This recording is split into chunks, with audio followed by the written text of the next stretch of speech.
আমাদের নামাজ, আমাদের রোজা, আমাদের ইবাদত এগুলোকে মিজানের পাল্লায় উঠালে কোনো ওজনই হবে না। তবে আমাদের একটা কৌশল জানা আছে, আমরা আল্লাহর রহমতের ভিখারি। আমরা সেদিন আগেই গুনার স্বীকৃতি দিয়ে দেব।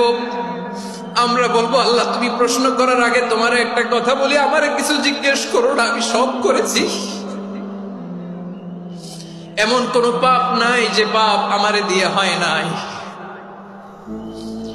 তোমার রহমত দিয়ে তুমি জান্নাতে পাঠাবা, তোমার দয়ায় জান্নাতে যেতে চাই, আমল দিয়ে না। পারবেন বলতে? কিয়ামতের দিন আমরা বলবো, আল্লাহ আমার আমল দিয়ে জান্নাত চাই না, আমি তোমার দয়া দিয়ে জান্নাত চাই। তোমার দয়া ছাড়া আমার কোনো উপায় নাই। কারণ আল্লাহ যদি বিচার করে, বাঁচার কারো উপায় নাই। আল্লাহ যদি বলে ফেলেন তুই এটা করলি কেন, ওখানে গেলি কেন, কোরআনে 1000 বার নিষেধ করলাম তারপরেও এই পাপে জড়ালি কেন, এরকম প্রশ্ন ছুড়ে দিলে আমার উত্তর আছে? বাঁচার কোনো উপায় আছে? রোজ হাসরে হে আল্লাহ আমার করোনা বিচার, আল্লাহ করোনা বিচার,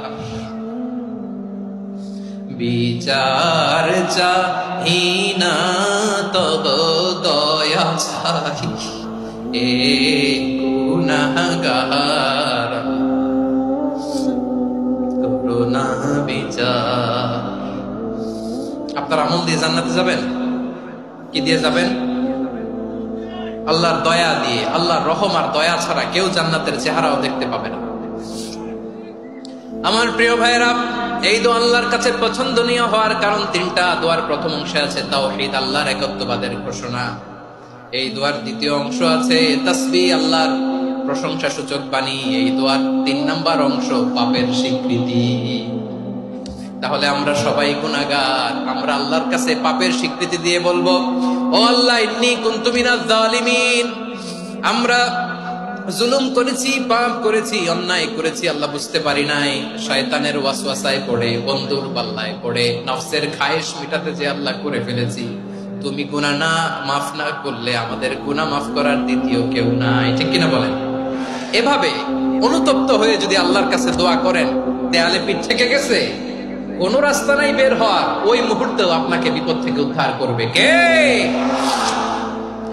বিশ্বনবী চরম বিপদে পড়লে 2টা দোয়া পড়তেন। প্রথম হলো এটা, লা ইলাহা ইল্লা আনতা সুবহানাকা ইন্নী কুনতু মিনাজ জালিমিন। এই দোয়াটা আমরা বেশি বেশি পড়ব প্রিয় ভাই। রাজি আছেন? সবাই আওয়াজ করে পড়ুন ইনশাআল্লাহ। আমার প্রিয় ভাইয়েরা, বিপদে পড়লে বিশ্বনবী আরো একটা দোয়া পড়তেন, লা ইলাহা ইল্লাল্লাহুল আযীমুল হালিম, লা ইলাহা ইল্লাল্লাহু রাব্বুল আরশিল আযীম, লা ইলাহা ইল্লাল্লাহু রাব্বুস সামাওয়াতি ওয়াল আরদি ওয়া রাব্বুল আরশিল কারীম। এই যে বললাম, রেকর্ড হয়ে গেছে। এখন তো আর ইনস্ট্যান্ট মুখস্থ না হলো, পরে মুখস্থ করে নেবেন। আল্লাহ ছাড়া কোনো উপাস্য নাই, তিনি সুমহান, মহা সহিষ্ণু। আল্লাহ ছাড়া কোনো উপাস্য নাই, তিনি সুমহান, আরশের অধিপতি। আল্লাহ ছাড়া কোনো উপাস্য নাই, তিনি আকাশের মালিক, জমিনের মালিক, তিনি সুবিশাল আরশের অধিপতি। সুবহানাল্লাহ পড়েন। এই দোয়াটা কেউ যদি পড়ে যদি এর ওসিলা করে দোয়া করে, তাকে বিপদ থেকে মুক্তি দেয় কে? মনে থাকবে আপনার?